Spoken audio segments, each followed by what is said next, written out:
It's time to change the conversation about divorce. And that's exactly what our guest today is trying to do. Sarah Armstrong is Vice President of Global Marketing Operations at Google, and she never expected to be in this situation. However, based on her personal experiences, she decided to write The Mom's Guide to a Good Divorce: What to Think Through When Children Are Involved. She defines a good divorce as one that puts the children first. For anyone wondering how they will ever come out the other side of a divorce and keep their family whole, Sarah is an inspiration. She offers practical tips and advice for moms and dads by sharing her inspiring personal stories and provides sage advice for taking practical steps to work toward the best outcome in the midst of the worst of circumstances. Please welcome corporate executive and author Sarah Armstrong on today's edition of Stories from Real Life with Melvin E. Edwards.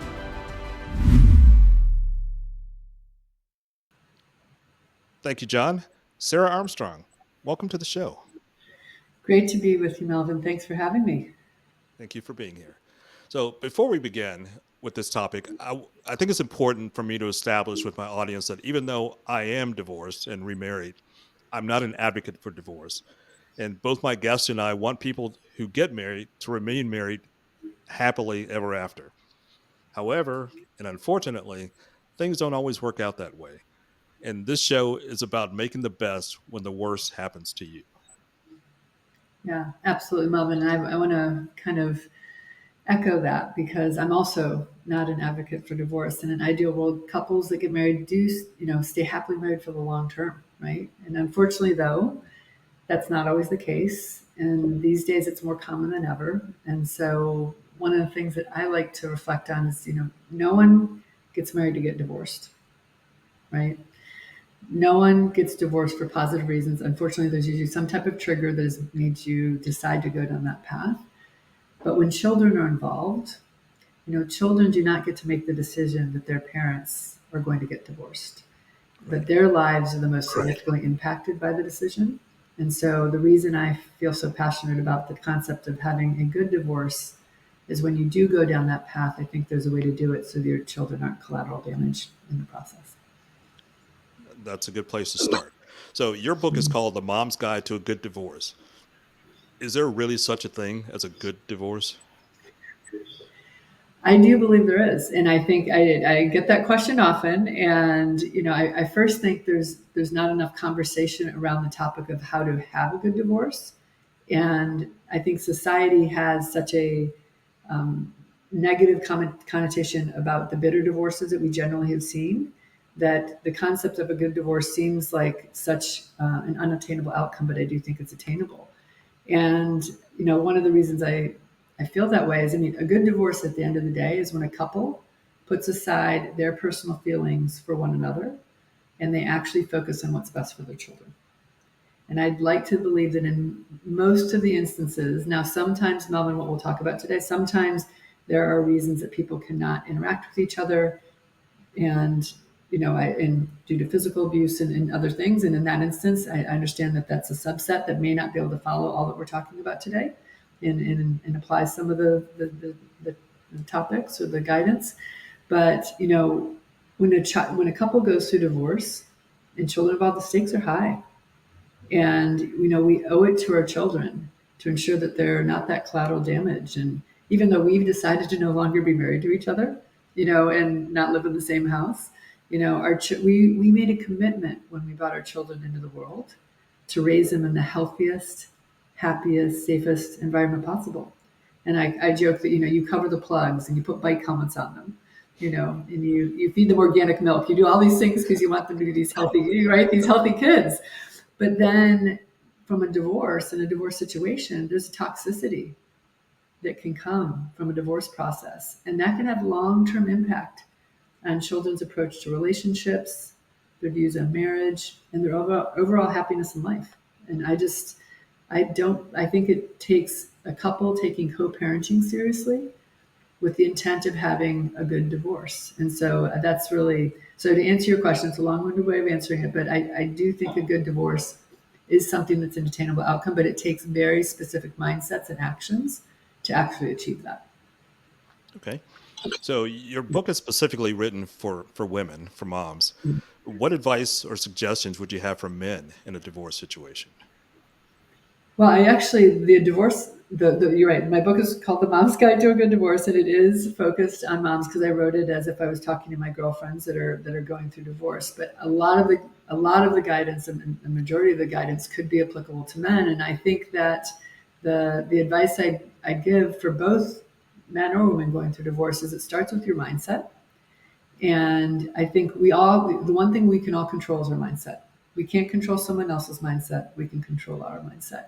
And I think if you go into a divorce situation saying, look, I, I know we have to get through this. This is a challenging process. But at the end of the day, I want us to be able to co parent our children or our child in the best possible way.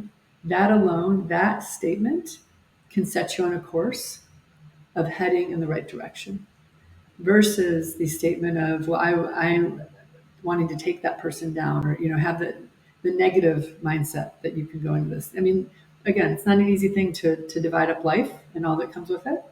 But I do think if you go in with that mindset, that's the most fundamental thing that I think both men and women could do that could put you on the right path.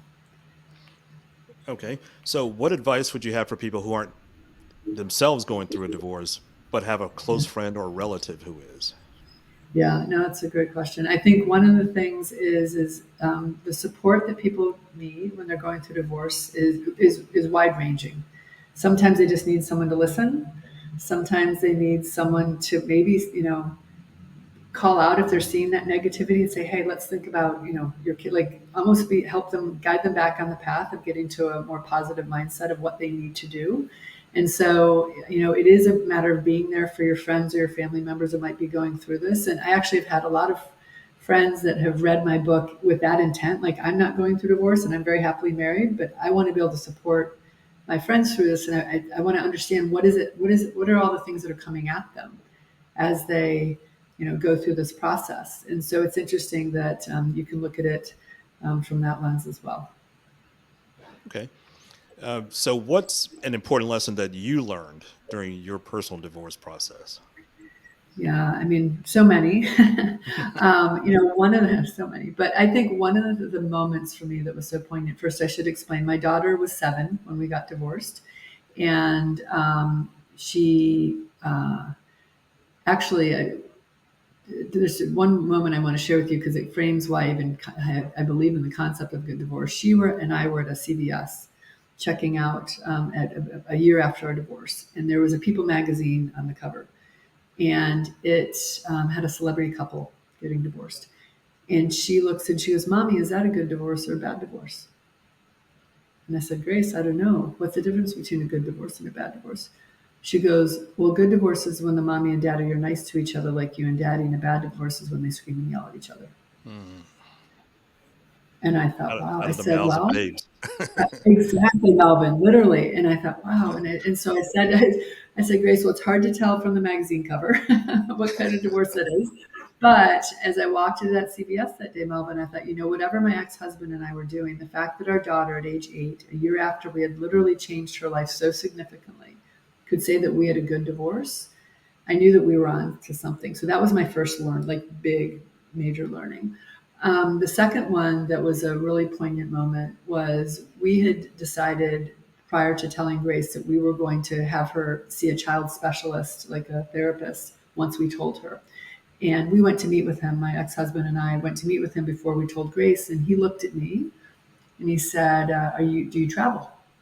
And I said, "Yeah, I travel internationally for my job." And he looks at my ex-husband. He says, "Do you travel?" And he said, "Yeah, I travel domestically." He said, "Well, Grace is about to become a professional traveler. She's going to travel every week for the next 11 years until she goes off to college." And Wow. I burst into tears, Mom. And I thought, that's not what I want for her. That's not the life I want her to live. And so we walked out of that session, and I looked at my ex-husband. I said, "I don't know what this looks like, but I want to minimize Grace feeling like she's a professional traveler." And so now what I'm going to say now does have some socioeconomic considerations, and I want to acknowledge that. But what we tried to do was to put all the basics at both homes. So when I say the basics, socks, underwear, the pajamas, all those things, so that when Grace, in first grade, is walking out the door to go to school, all she has to carry is her backpack. She doesn't have to carry the extra bag because she's going to mom or dad's house after school and being the only kid in the carpool line with an extra bag and being asked, like, why do you have that bag? Well, because I have to go to my dad's house tonight, or I have to go to my mom's house tonight. So we tried to minimize. Now, there are special items that, that you're not going to have two of, but where we could, we tried to have the basics. Now, I do joke in a lighthearted way, Melvin, that there were times when we would get out of balance. And I don't know how it happened, but all the socks or whatever would end up at one house, and we'd have rebalancing days where it's like, let's figure out. But by the way, it wasn't up for Grace at age 7, 8, 9 to figure out why her things weren't where they were supposed to be. That was up to us. So I would just text my ex-husband and say, hey, I don't have these items. Can you go in Grace's drawers? And then he would put them in a bag, and then he'd hand them to me, and I'd put them back in her drawers at my place. Again, she shouldn't have to unpack and repack her life every week because things are, not where they should be. So I think it's an important, for me, it was a learning that the professional traveler mindset and what that meant was something that really hit me. And then it was, how did we actually take that and try to minimize that impact on Grace, in her day to day. Okay, and speaking of traveling and not wanting Grace to be a professional traveler, I understand that you and your ex-husband made an agreement that you wouldn't move away from the Atlanta area until Yeah. she had graduated from high school. So did that Yeah. affect your career at all? Either of your careers at all? Oh, it's a great question. No, I think we were fortunate. We both were able to continue to invest in our career in a meaningful way and be in Atlanta. And so I don't think it limited either of our career potential or growth.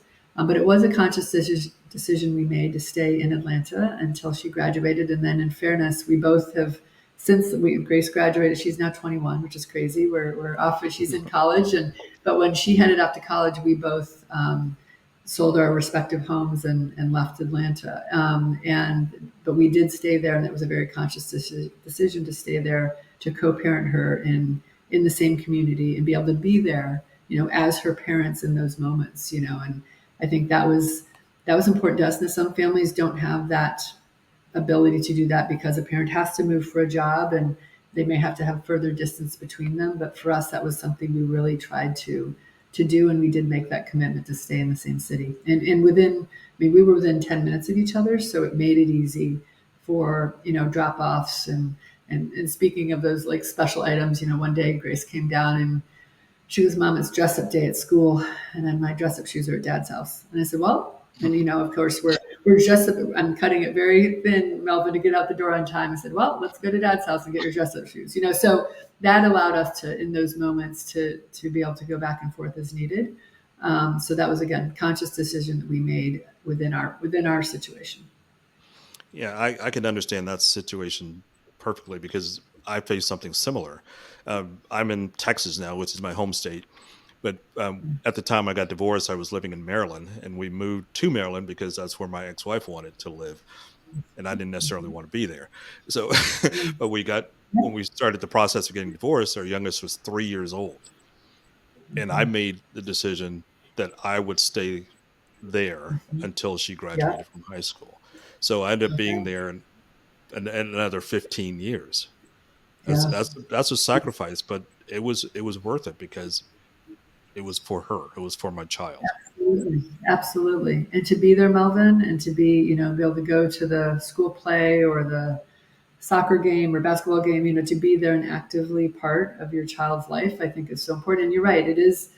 It can be seen as the sacrifice, but I think the impact that has on our children's lives to have both parents present and part of their lives in this way is so important. So I think that is well worth it. And I think we felt the same way. There was probably, both of us probably would have chosen to live in other places sooner. But we felt that that's where we needed to live. Yeah, easily the greatest accomplishment for me. If somebody asks me what are you the most proud of in your life, and it's not going to be a professional accomplishment, it's No. that I never missed one of my kids' events. If sporting event, It's amazing. choir Yep. event, parent teacher Yep. conference, I went to every Yep. single one, and that's what I'm the most proud of. You know what? I'm right with you. And I think that that's something that when you do prioritize those moments and you can be there, I think that's, that shows so much both commitment to your children, but also it's so fulfilling to know that you were there for those moments. You know, it's interesting. One of the other points along our journey that really stuck out for me, speaking of parent teacher conferences, is when Grace was in sixth grade. We'd been divorced for 5 years at that point, but in her school, both parents go to the parent teacher conference and the child actually attends as well. And so we go in and we sit down and talk to our teacher for about an hour. And at the end of it, the teacher looks at us and goes, "Wait a minute, are you two divorced?" And I said, "Oh yeah, we've been divorced for 5 years." She goes, "I had no idea." And I said to her, "Well, it didn't occur to me to come in and start the conference with, 'Hi, we're divorced. Can we now talk about Grace's education?'" I said, I don't know where the relevance of that is. And what was interesting is that she said to me, "You would be surprised at how few parents that are divorced can come into this office and sit down with their child for 1 hour and talk about their child's education." She said, "It is very, very rare." And she goes, "And it really makes me sad." And I said to her, "That makes me really sad too, because what's more important to two parents than how their child is doing in school, and wanting to hear about that." And by the way, Grace is hearing this whole thing. And so I just walked away from that and thought, that's one of those things, an action we can take as divorced parents to say, no, I'm going to show up with my ex-spouse and sit down and, we should be able to set aside whatever, again, except for those extenuating circumstances I mentioned earlier, all other divorce situations, I think you should be able to sit down next to that ex-spouse for that hour to talk about your child's education. I agree completely. So this question is one that you may not have gotten much. I'm guessing. We'll see. So you're the head of international marketing at Google. So I'm assuming you do a lot of travel internationally. Yes. Yeah. And What actually, atti- Go ahead. Go ahead. No, go ahead. Go ahead. So what attitudes have you seen in other countries regarding divorce and remarriage? It's a great question. And just to clarify, I head up the global marketing operations for Google, not international marketing per se, but that's a very specific part. Just to clarify that. But in terms of attitudes, it's really interesting. Early on, about a couple of years after my divorce, I was in Mexico City. And I was at a dinner with a group of Latin colleagues. And a good friend and colleague of mine turned to me and he said, "Sarah, you're so happy." And I was like, "Yeah, I'm really happy." He said, "But you're divorced." And I said, "Salman, getting divorced is not a death sentence." I said, "I'm happy." I said, "My ex-husband's happy." I go, "Grace is happy." I go, "We're all happy. And yes, we did go through a divorce." And the interesting thing about that conversation is I had mentioned to him that many of my friends had been encouraging me to write down my guidance that I had been sharing with them after the divorce, those that had come to ask for some help as they were thinking through their own situations. And they've been encouraging me to write a book. And I said, "Oh, well, I don't know that I'll ever do that." So at that dinner, he said to me, you should really write that book." And so the next morning, I got on that flight out of Mexico City and I opened my personal laptop and I started writing. And that's how this whole journey of The Mom's Guide to a Good Divorce started. So I wrote the first line that said, "This book has been written by a girl who never ever thought she would get a divorce, who got a divorce, and what she learned along the way." And so it was just a trigger. But that moment, and to your point, that moment of like a cultural perspective from a Latin male, in fairness, kind of triggered all of this. But I thought it was really interesting for him to connect the fact that I was happy and that was strange because I was divorced. And I do think it's a societal perception that when you get divorced, and this is what I don't understand, Melvin, but it's that you're supposed to have this negative cloud that follows you throughout your life. I just don't think that has to be the case. I mean, the reason we get divorced is to go to happier, to a happier place, to figure out how to be happy in a different way. And I really feel it's interesting that that perception of, because you've gone through this, divorce is an action, right? You get divorced. It does not need to be a negative cloud or a scarlet letter, quite honestly, that you carry around with you because you have gone through that specific action. Okay. And after you do get divorced, at some point, just about everybody starts to date again and form new Yes. relationships. So Yes. what do you think is the best time to introduce the children to someone new in your life in a romantic situation?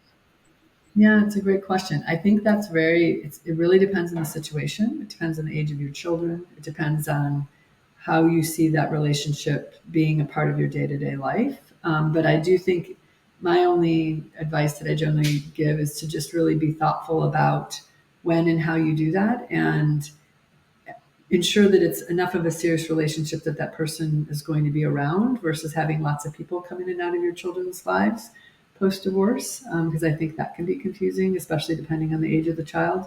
So I do think it's very up to the specific situation, but just really being thoughtful about when and how you do that, and realizing that your kids want you to be happy. And I think that generally, they understand that you're going to end up being with someone else at some point down the road. But it's just a matter of really being thoughtful about when and how you introduce them. Okay. And once again, on the topic of co-parenting, what types of tips would you recommend for people who are newly in this situation? Yeah, I mean, there's so much to share there. I think that a couple things. One, the communication between parents and is so important, and figuring out how and when you want to communicate with your ex-spouse on details. Like I used to keep a list. I didn't.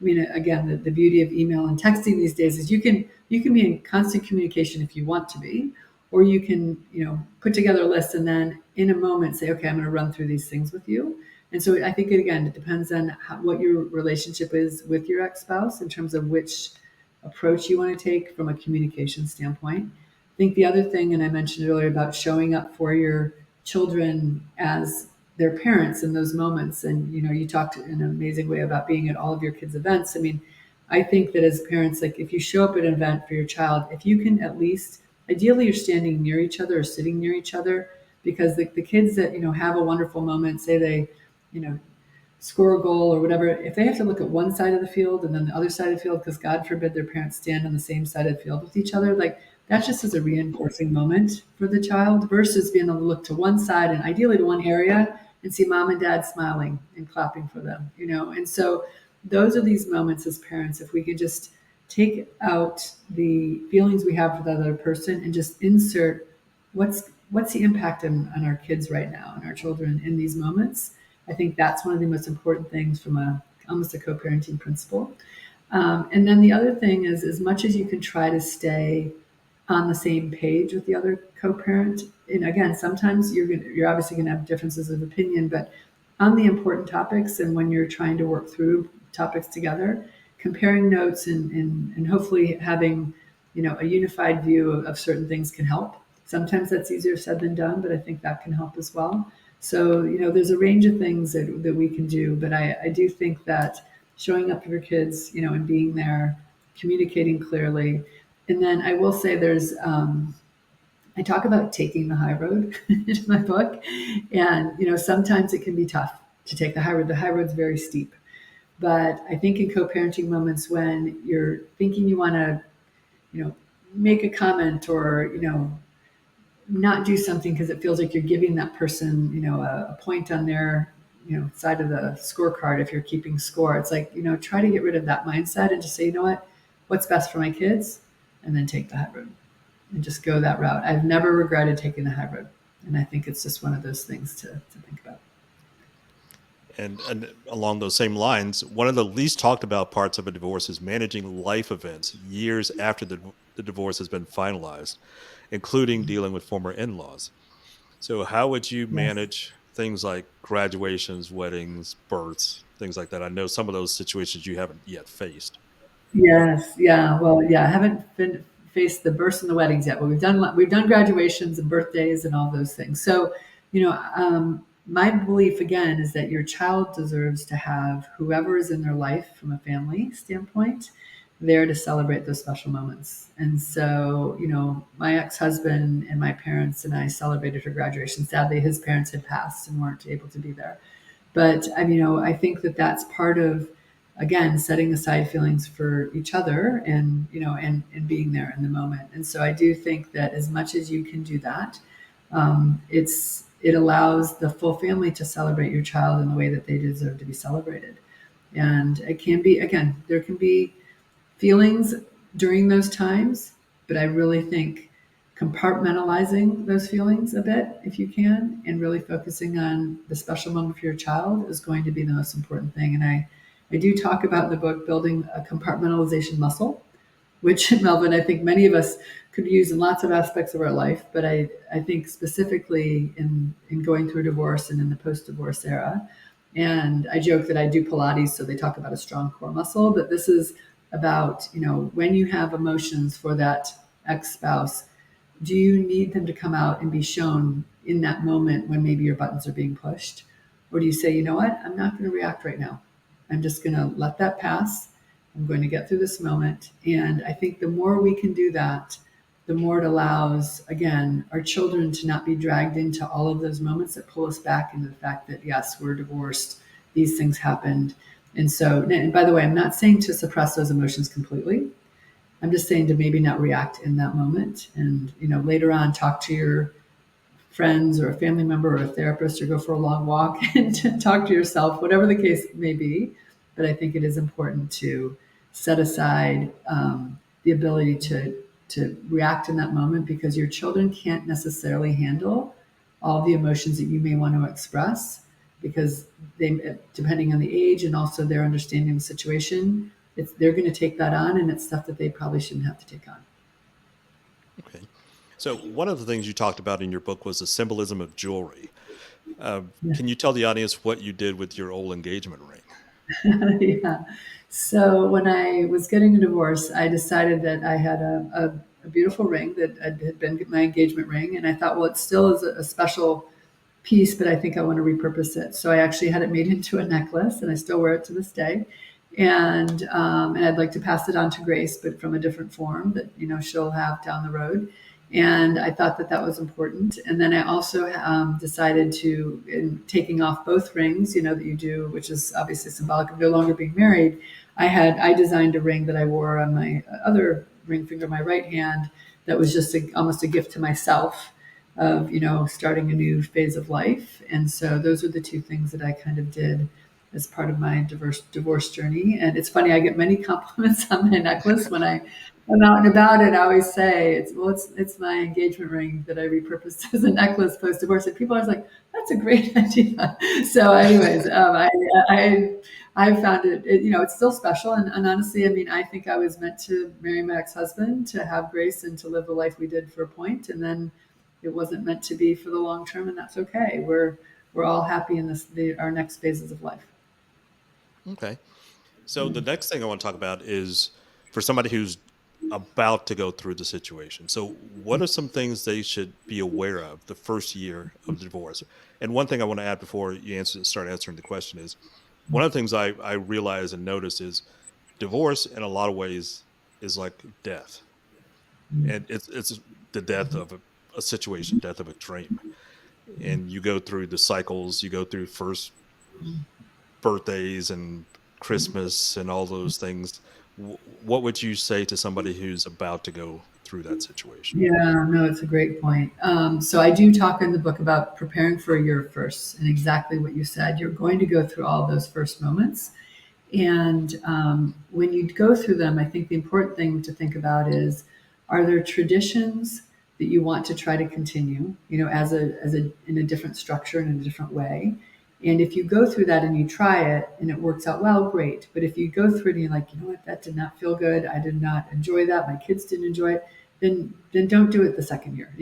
This is a year of learning. You're going to try new things. You're going to hopefully continue some traditions, start some new traditions, but just really reflect after all of those moments, the birthdays, the first vacation, the first holiday, and see how it feels, and have an open conversation both with yourself and then with your kids of how did that go, and do you want to continue to do that next year?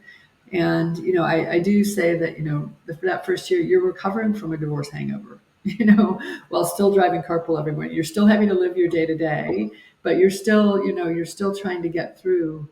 And that first year it can be really hard. And the only other thing I'd reflect on is holidays, which I think are probably the hardest part, especially if you are either sharing holidays or flip flopping, where you might have your kids one Christmas and not the other.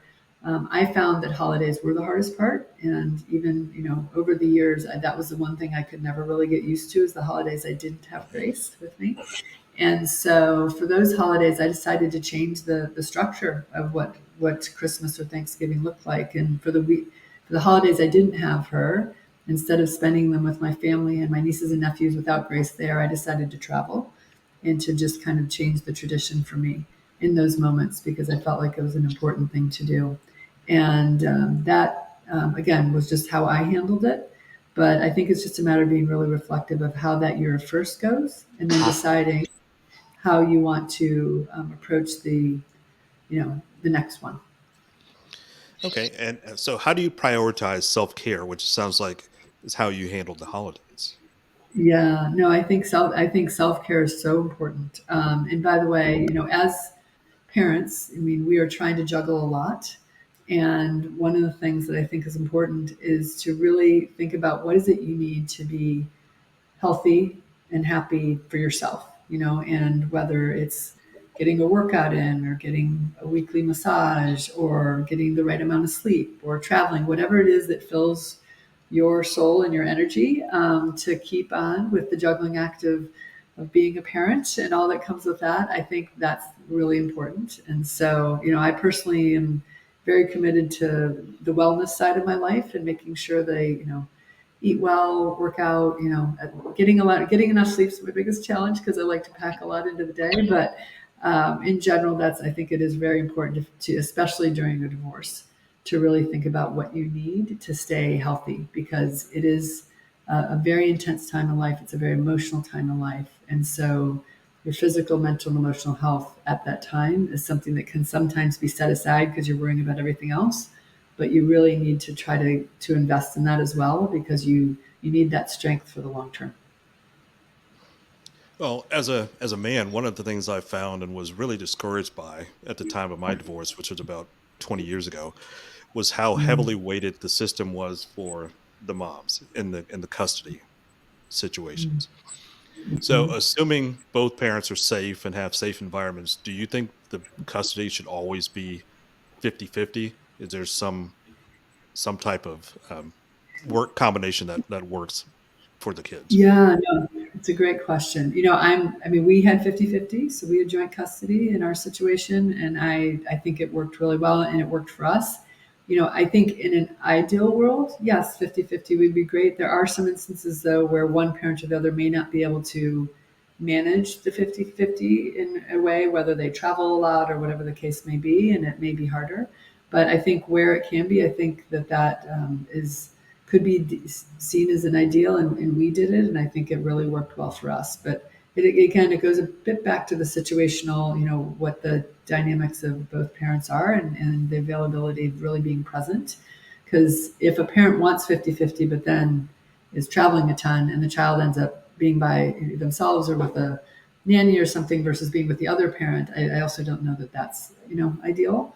And so in our situation, because we both traveled, we always had what we called first right of refusal. So if one of us was traveling and Grace was supposed to be with us during the traveling time, we always asked the other parent, would you rather have her? And so there were weeks where my ex-husband might have her for the full week because I was on a trip, and that was fine. And it wasn't a situation, Madeline, where I was quote unquote keeping score and saying, well, you've had her this week, so now I need to make up those days. Like, that's not, it's just like, you know what? I was out of town. Thank you for having her. And obviously, as her dad, he was happy to. Mhm. But I think those are things where sometimes people try to keep score on like the number of days, and you can do that. But I think things do kind of work out over the course of time, and it's better just to kind of roll with things as much as you can. Okay. So, tell us about the Mother's Day card that you received from your ex-husband. Oh, great question. So at the end of my book, actually, the very last page of my book, I share a Mother's Day card that my ex-husband gave me about 5 years after our divorce. And ultimately, what it said is it recognized that he appreciated the approach we took to co-parenting and the type of mom I've been to Grace, and just thanked me basically. And it was a very special card and very special moment because it was just a recognition of we'd gone through a lot, but at kind of 5 years post divorce to get those sentiments shared to me shared with me in a card from my ex-husband was a special moment, and I do appreciate him sharing those thoughts. And I quite honestly would say the same thing back to him. I think we both really took seriously that co-parenting Grace was our top priority, and I think we both showed up the way that we needed to over the course of her life, all the way up to moving her into her college dorm room together when she headed off to college. We both took her to college and moved her into the dorm room, and we actually went out to dinner that night to celebrate and say we've launched her into the world. So that was fun to do. And so I think that those are, the moments where, again, we've chosen no longer to be married to each other, but we're still Grace's parents, and we can celebrate those moments, I think, in a way to reflect on what we've been able to do together. That's pretty incredible. And did you, the night that you took her off and left her at the dorm, I'm sure there were lots of Yeah. tears shed. Yeah. Did you just feel a sense of pride that the two of you were able to, like, put aside everything else for a common goal, and you were successful in doing that? Absolutely. Yeah, no, I think, and the fun thing, I will say, there weren't tears actually for any of us, because we were so excited for Grace to be heading off into this phase. It was a lot of pride. And we invited Grace to dinner, and she wanted to go out with her new friends that she made in her dorm and her new roommate. And we said, you absolutely should go do that. It was a lot of pride. It was a lot of, reflecting back and saying, we've done this. And it wasn't always easy. And by the way, I'm not, there are definitely bumps in the road, that it is not a smooth road, but it's how you handle those speed bumps that I think is important. And I can say that I'm proud of how my ex-husband and I have handled the journey that we've gone on to raise Grace together, and that we could get to that moment where we moved her in and then went and had a moment to reflect. That's pretty amazing. So I just have a couple questions left. Yeah. What's the best reader feedback you've gotten regarding your book? Oh gosh, I've had two moments actually that stick out for me. One was I was right after I launched my book, a couple weeks after, I was at a grocery store in the produce section, and this woman walked up to me and she said, "Are you Sarah Armstrong, the author?" And I had to stop, and this was early on in Melvin, and I was like, "Oh gosh, yeah, I'm an I author. am." Surprised. I hadn't really thought about myself that way. So I said, "Yes." I said, "And." She goes, "Well, I was at your book signing at Barnes and Noble." And she said, "And I'm going through a divorce." And I said, "Oh, I'm so sorry to hear you're going through a divorce." She said, "Well, I want you to know that I carry your book with me everywhere, and it keeps me calm." And she said, "Thank you for writing it." And I said, "Well, thank you for sharing that with me." And so she walked away, Melvin, and here I'm standing in the produce section with my cart. And I looked at her and I thought to myself, that's exactly why I've written this book, is to help a woman that I've never met before, who's going through one of the most difficult times that you can go through as a parent or as a mom. And if my book is helping to keep her calm as she goes through that, then that alone was worth all the effort it went into in terms of putting all the details into a book and getting it published. And then the second story, which also struck me from a different angle, is I had a young gal who was networking with me from the business standpoint. Excuse me. And as we got on the call, she said, "I want to tell you that I'm reading your book." And I said, "Oh gosh." And as I mentioned earlier, it's a very bittersweet thing for me to hear that someone needs my book. I mean, I'm happy that it's there to help people, and she said, "Well, I sent it to my friend's house, and I sit in her driveway in my car and I read it because I can't have it at home." And she said, "But thank you for writing it because it's so important, and I make the time to go sit in my car in her driveway to read it." And so that just struck me of like the fact that, people are looking for guidance, and that's the steps she needed to take. And then the final and third reflection I recently received was from a divorce attorney who I did a podcast with. And she did share with me, she said, "Sarah, I've read probably 50 divorce books out there." And she said, "Yours is the best that I've read." And specifically in terms of the practical guidance that it gives and these bite-sized pieces that people can take in.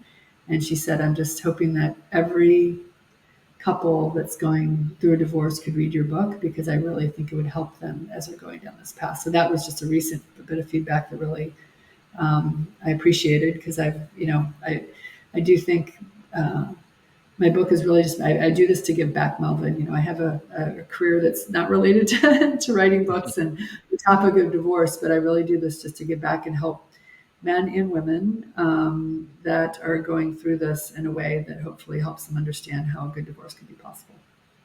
Okay. And I appreciate you writing the book too. It didn't come along soon enough for me, and I'm not the target reader, but still just reading it's reinforced some of the things that I think I may have gotten right, and reflect on some things that I clearly got wrong. And I can pass along the books to some other people who are newly in that process. Hopefully not too many people, but Yeah, I was about to say, I always say, I'm always sorry when someone says, I gave my friend your book. And I always go, oh, good. I'm sorry. Again, it's a bittersweet thing, but thank you. Thank you. yes. All right. So finally here, can you tell the readers, or can you tell the listeners where they can get your book and how they can maybe contact you or follow you on social media? Absolutely, yes. So if you go to www.gooddivorce.guide is my website, and that's where you can contact me and learn more about the book. The book is available on Amazon, on Barnes and Noble, and various booksellers around the world, and it's available in paperback, ebook, iBook, Kindle, Nook, all of the various ebook formats, as well as I did go into the studio and do an Audible version. So if someone would rather go on a walk and listen to some of the guidance, I should explain, Melvin, that the book is broken out into 3 phases: preparing for the change, during the change, and post the change. And it has 185 bite-sized pieces of topics for people to read. And it's not meant to be read cover to cover. It depends on where you are in your process. And the table of contents outlines every topic. So you can just go in and look for that topic and read that one topic and maybe reflect on that topic or two that you want to take in, and then go back to it when you need it. So that's how it's been, designed and structured. And I have gotten a lot of feedback actually on the design of the book as well, that when you're going through divorce, there's so much coming at you, and it is meant to help you along the way when you need it. Okay. Well, our guest this week has been corporate executive and author Sarah Armstrong. Sarah, thank you so much for being here today and sharing your stories. It's been a pleasure to have you here. Thank you so much, Melvin, for having me here. I really enjoyed being with you, and I hope your listeners, those that might need the help from this book, can look into and think within themselves of whether they can go down the path of striving to have a good divorce, because I do think it's an attainable outcome. So thank you so much. All right. Thank you. So that's it for this week's episode of Stories from Real Life. Join us again next time for another great storytelling journey. Until then, don't forget to shine your light wherever you go.